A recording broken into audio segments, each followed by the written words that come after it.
ओम नमः शिवाय। शिव जी सदा सहाय। ओम नमः शिवाय। शिव गुरु जी सदा सहाय। ओम नमः शिवाय। शिव जी सदा सहाय। ओम नमः शिवाय। गुरु जी सदा सहाय। श्री शिव महापुराण द्वितीय रुद्र संहिता प्रारंभ। प्रथम सृष्टि खंड। अध्याय 9। शिव द्वारा ब्रह्मा विष्णु को उपदेश एवं वर देना। ब्रह्मा जी बोले, हे नारद, विष्णु की स्तुति से प्रसन्न होकर शिव जी प्रकट हो गए। उनके 5 मुख 3 नेत्र थे, जिनके ललाट पर चंद्रमा, सिर पर जटा विराजमान थी तथा जो गौर वर्ण विशाल नेत्र, सर्वांग भस्म लपेटे, 10 भुजा वाले, नीलकंठ, सब भूषणों से भूषित, सर्वांग सुंदर, मस्तक पर भस्म का त्रिपुंड लगाए हुए थे। महेश ने अपनी श्वास से मुझे और विष्णु जी के लिए वेदों का ज्ञान दे दिया। तब विष्णु ने पूछा, हे देव, आप किस प्रकार प्रसन्न होते हैं तथा किस प्रकार मैं आपकी पूजा और ध्यान करूं? शिव जी बोले कि हे श्रेष्ठ देवों, तुम दोनों की भक्ति से मेरा लिंग सदा पूज्य है। जैसे मैं इस समय लिंग रूप में पूजित हुआ और तुम लोगों को दुख दूर हुआ, इसी प्रकार दुखी प्राणी मुझे लिंग रूप में से पूजा कर अपना दुख दूर कर सकते हैं। मैं अनेक प्रकार के फलों और मनोरथों को देने वाला हूँ। तुम दोनों ही मेरे दाएं बाएं अंग से उत्पन्न हुए हो। ब्रह्मा दाएं से और तुम बाएं अंग से उत्पन्न हुए हो। मैं तुम दोनों पर प्रसन्न हूँ। अब तुम मेरी पार्थिव मूर्ति बनाकर मेरी सेवा करो और मेरी यह आज्ञा है कि कि तुम और ब्रह्मचराचर का पालन करो। तुमने जो मेरी बड़ी भारी स्तुति की थी और युद्ध के समय ब्रह्मा जी ने मेरी स्तुति की थी, उसे मैं सत्य करूँगा। तुम्हारे अंगों से जो मेरा रूप प्रकट होगा वह रुद्र कहलाएगा और मेरा अंश होने से सामर्थ्य में वह न्यून होगा। मेरा वही शिव रूप जैसा है वैसा ही रुद्र रूप होगा। शिव और रुद्र में कभी भी भेद नहीं समझना चाहिए, क्योंकि आप ब्रह्मा और रुद्र सब एक ही हैं। इनमें जो भेद मानेगा वह घोर नरक का भोग भोगेगा। हे ब्राह्मण, सुनो, तुम दोनों प्रकृति से अपनी इच्छा से ही ब्रह्मा की भौहों द्वारा उत्पन्न हुए हो, परंतु मैं सनातन शिव रूप मूलभूत सत्य ज्ञान अनंत ही हूँ।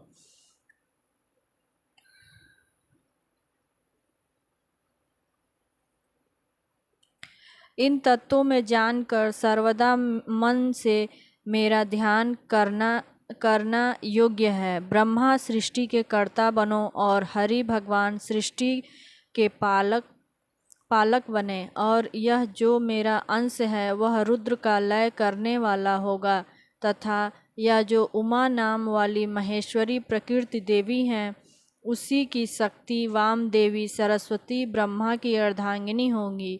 और एक जो दूसरी शक्ति प्रकृति से उत्पन्न होगी वह लक्ष्मी रूप से सर्वदा विष्णु के आश्रम में रहेगी, और वह कभी काली नाम से मेरे अंश को प्राप्त होगी। अध्याय 10। निर्गुण तथा लिंग स्वरूप कथन। परमेश्वर बोले, हे हरि विष्णु, और भी मेरी आज्ञा सुनो। हे सुब्रत, तुम सदा सब लोकों में मान्य और पूज्य होगे। ब्रह्मा जी के निर्माण किए लोक में सब दुख होगा। जब दुख होगा तब तुम सब लोगों के दुख नाश करने में तत्पर होगे। मैं तुम्हारे शत्रुओं का भी संहार करूँगा। हे विष्णु, तुम भी अनेक प्रकार के अवतार धारण कर संसार के जीवों का उद्धार करने के लिए अपनी कीर्ति का विस्तार करो। लोगों के दुख नाश करने में तत्पर हो। मैं गुण रूप रुद्र सदा इस शरीर से तुम्हारा और लोगों का अशक्य कार्य करूँगा, इसमें संदेह नहीं। तुम दोनों को रुद्र का ध्यान करना चाहिए। और हे ब्रह्मा जी, तुम्हारे ध्येय हरि हैं। तुम दोनों में और तुम में रुद्र में कुछ अंतर नहीं। वास्तव में तुम तीनों का एक ही तत्व है। हे विष्णु, यह लीला मात्र का भेद है, वास्तव में यह सत्य नहीं है। जो रुद्र का भक्त मनुष्य तुम्हारी निंदा करेगा, उसका संपूर्ण पुण्य तत्काल भस्म हो जाएगा। हे पुरुषोत्तम,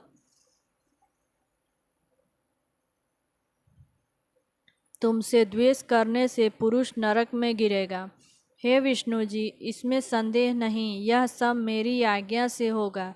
इस लोक में तुम मनुष्यों के मुक्ति देने वाले, भोग देने वाले हो। तुम्हारा भक्त ध्यान पूजन करेंगे, तुम निग्रह अनुग्रह में समर्थ होगे। यह कहकर तुम्हारा भक्त ध्यान पूजन करेंगे, तुम निग्रह अनुग्रह में समर्थ होगे। यह कहकर मुझ विधाता को हरि के हाथ में धरकर शंकर ने कहा, तुम अपने दुख में सदा सहायक रहना। तुम सबके अध्यक्ष, सबको मुक्ति देने वाले होंगे और सब काम के साधक तुम सबसे श्रेष्ठ होंगे। मेरी आज्ञा से तुम सबके प्राण होंगे। शंकर में मेरी शरीर रुद्र शरीर का सदा भजन करना। जो तुमको आश्रय किए हैं वह मुझको आश्रय किए हैं। जो हम तुम में अंतर जानता है वह अवश्य नरक में गिरेगा। आप देवताओं के आयु बल को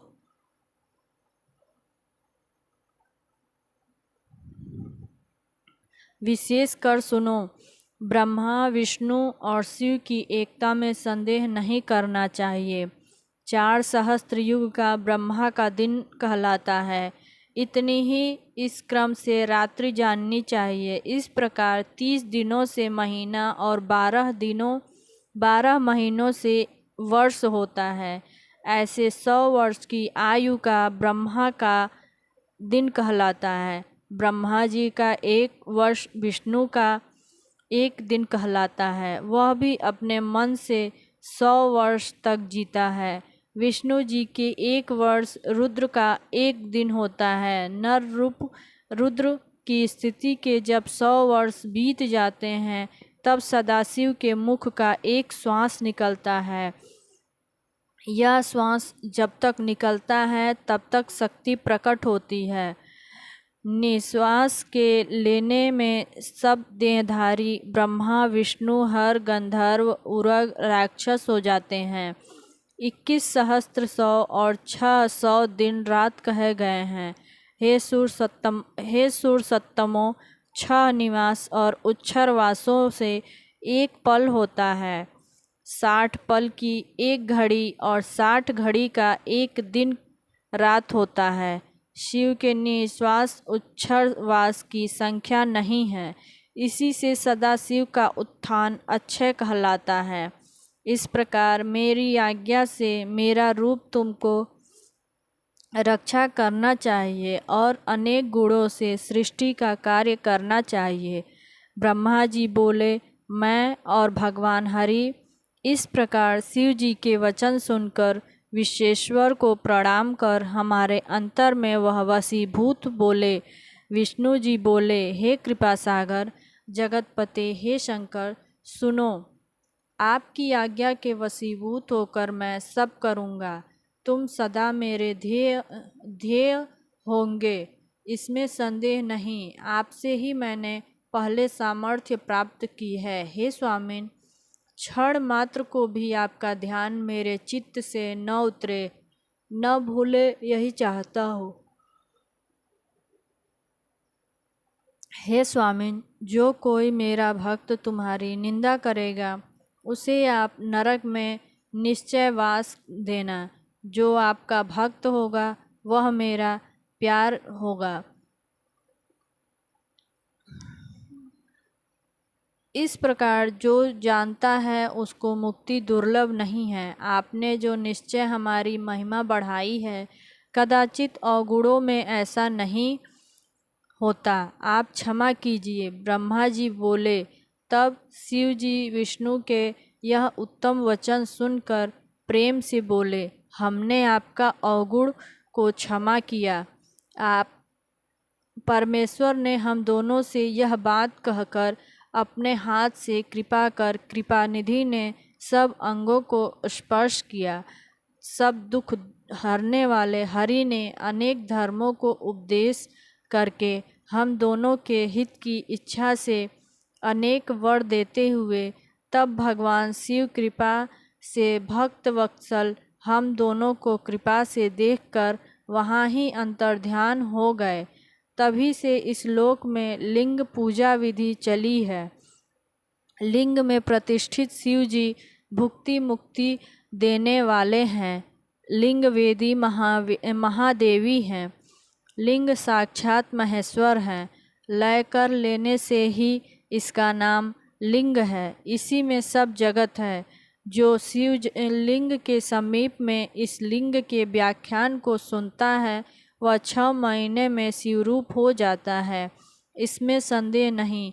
जो कोई लिंग के समीप में कुछ कार्य करता है, हे महामुने, उसके पुण्य फल कहने को मैं समर्थ नहीं हूँ।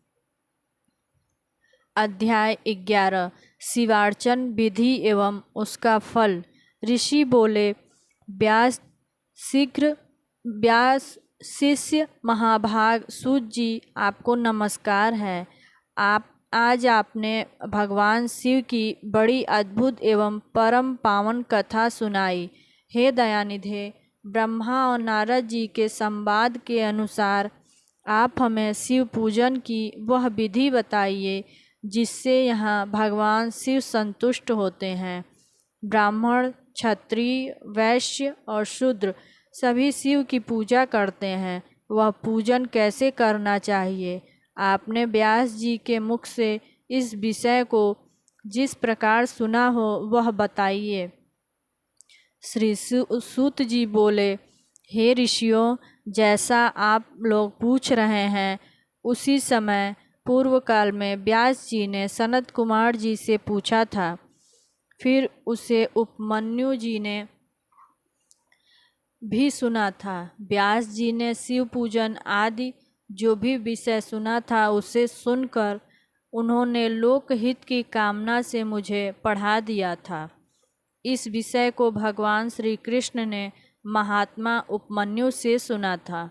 पूर्व काल में ब्रह्मा जी ने नारद जी से इस विषय में जो कुछ कहा था वही इस समय मैं कहूँगा। ब्रह्मा जी ने कहा, मैं संक्षेप से लिंग पूजन की विधि बता रहा हूँ, सुनो। जैसे पहले कहा गया है वैसा जो भगवान शंकर का सुखमय निर्मल एवं सनातन रूप है उसका उत्तम भक्तिभाव से पूजन करें, उससे समस्त मनोवांछित फलों की प्राप्ति होगी। भगवान शिव की पूजा होते ही सारे दुख विलीन हो जाते हैं, समस्त सुखों की प्राप्ति होती है। तत्पश्चात समय आने पर उपासक की मुक्ति भी होती है। ब्राह्मण, क्षत्रिय, वैश्य और शूद्र भी संपूर्ण कामनाओं तथा प्रयोजनों की सिद्धि के लिए क्रम से विधि के अनुसार भगवान शंकर की पूजा करें। प्रातःकाल ब्रह्मा मुहूर्त में उठकर गुरु तथा शिव का स्मरण करके तीर्थों का चिंतन एवं भगवान विष्णु का ध्यान करें। फिर मेरा देवताओं का और मुनि आदि का भी नाम स्मरण चिंतन करके स्रोत पाठ पूर्वक शंकर जी का विधि पूर्वक नाम ले। इसके बाद शय्या से उठकर निवास स्थान से दक्षिण दिशा में जाकर मल त्याग करें। मुने, एकांत में मलोत्सर्ग करना चाहिए। उससे शुद्ध होने के लिए जो विधि मैंने सुन रखी है उसी को आज कहता हूँ। मन को एकाग्र करके सुनो। ब्राह्मण गुदा की शुद्धि के लिए उसमें 5 बार शुद्ध मिट्टी का लेप करे और धोए। क्षत्रिय 4 बार, वैश्य 3 बार और शूद्र 2 बार प्रयत्न करे। प्रयत्न पूर्वक मिट्टी लगानी चाहिए। तत्पश्चात बाएं हाथ में 10 बार और दोनों हाथों में 7 बार मिट्टी लगाकर धोए। तात प्रत्येक पैर में 3-3 बार मिट्टी लगाए, फिर दोनों हाथों में भी मिट्टी लगाकर धोए। स्त्रियों को शूद्र की भांति अच्छी तरह मिट्टी लगानी चाहिए। हाथ पैर धोकर पूर्ववत शुद्ध मिट्टी ले आए और उसे लगाकर दांत साफ करें। फिर अपने वर्ण के अनुसार मनुष्य दत्वन करे। ब्राह्मण को 12 अंगुल की दत्वन करनी चाहिए, क्षत्रिय 11 अंगुल, वैश्य 10 अंगुल और शूद्र 9 अंगुल की दत्वन करे।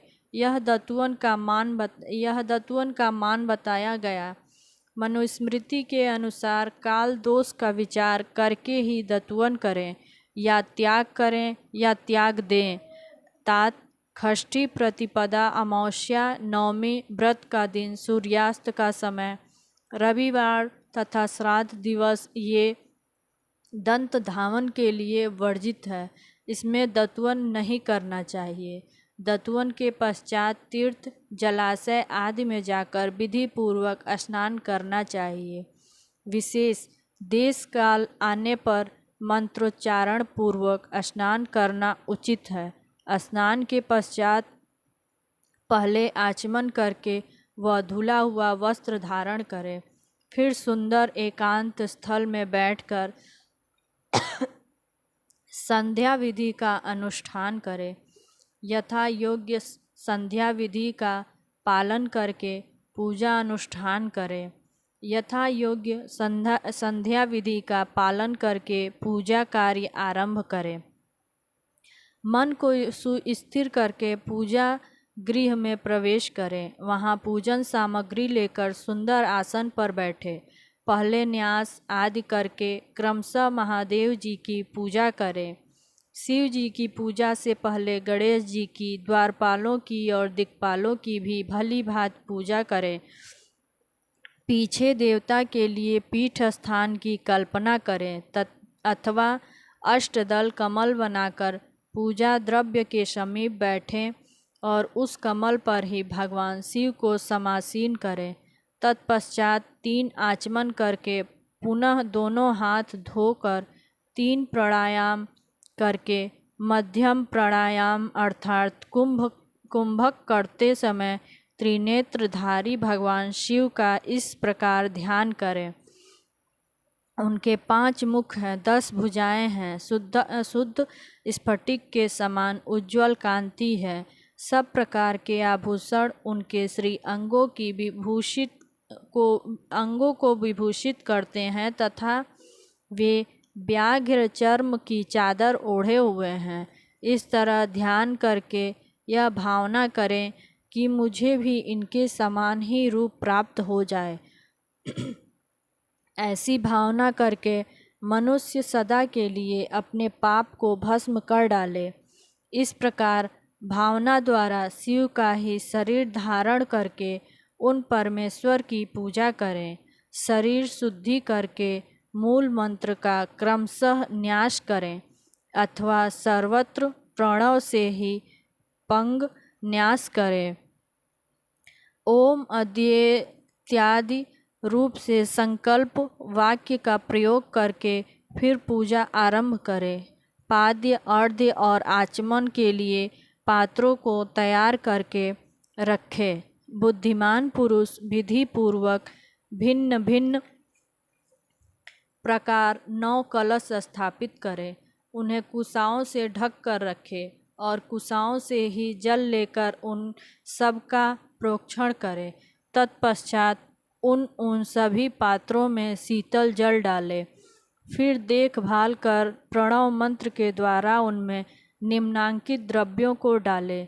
खस और चंदन को पाद्य पात्र में रख चमेली के फूल, शीतल, चीनी, कपूर, बड़ की जड़ तथा तमाल इन सबको यथोचित रूप से कूट पीस कर चूर्ण बना ले और आचमनीय के पात्र में डाले। इलायची और चंदन को तो सभी पात्रों में डालना चाहिए।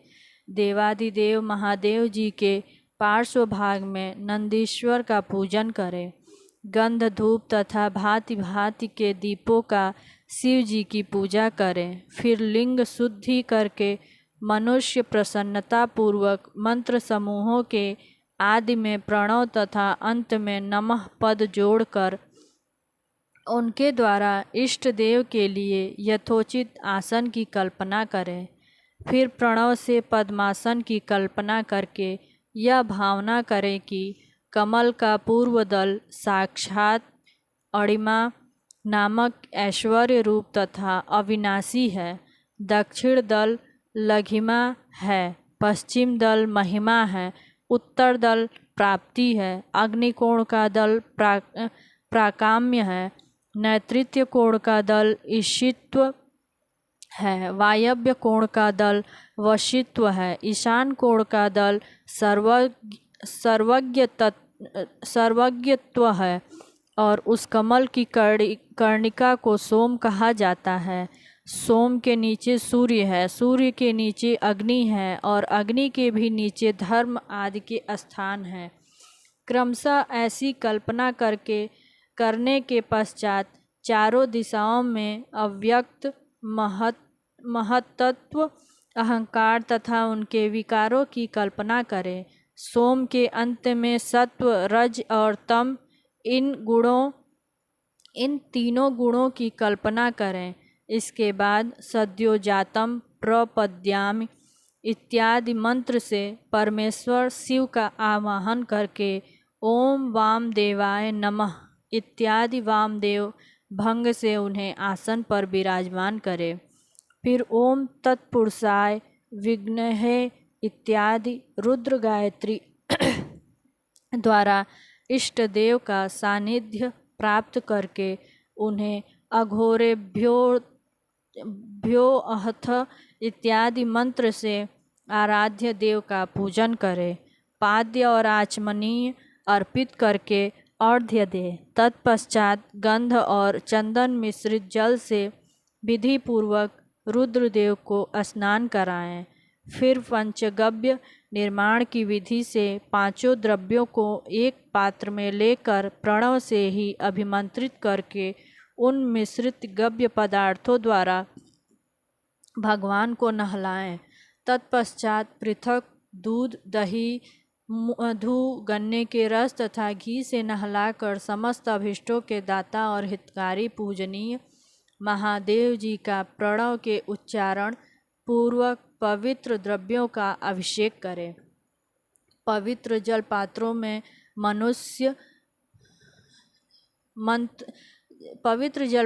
में मंत्रोच्चारण पूर्वक जल डालें। डालने से पहले साधक श्वेत वस्त्र से उस जल को यथोचित रीति से छान ले। उस जल को तब तक न दूर करे जब तक इष्ट देव को चंदन न चढ़ा ले। तब सुंदर अक्षतों द्वारा प्रसन्नता पूर्वक शंकर जी की पूजा करें। उनके ऊपर कुश अपामार्ग कपूर चमेली चंपा गुलाब श्वेत कनेर वेल कमल और उपल आदि भांति भांति के अपूर्व पुष्प एवं चंदन आदि चढ़ाकर पूजा करें। परमेश्वर शिव के ऊपर की जलधारा गिरती रहे, इसकी भी व्यवस्था करें। जल से भरे भांति भांति के पात्रों द्वारा महेश्वर को नहलाएं। मंत्रोच्चारण पूर्वक पूरा करना चाहिए, वह समस्त फलों को देने वाली होती है। तात अब मैं तुम्हें समस्त मनोवांछित कामनाओं की सिद्धि के लिए उन पूजा संबंधी मंत्रों को भी संक्षेप में बता रहा हूँ, सावधानी से सुनो।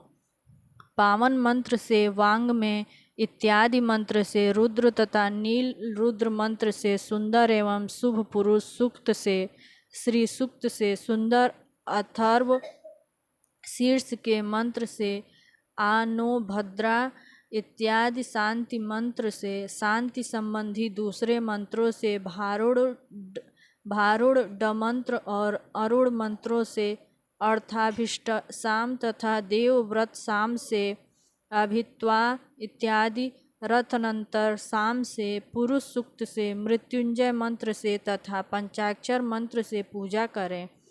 1 सहस्त्र अथवा 101 जलधाराएं गिराने की व्यवस्था करें।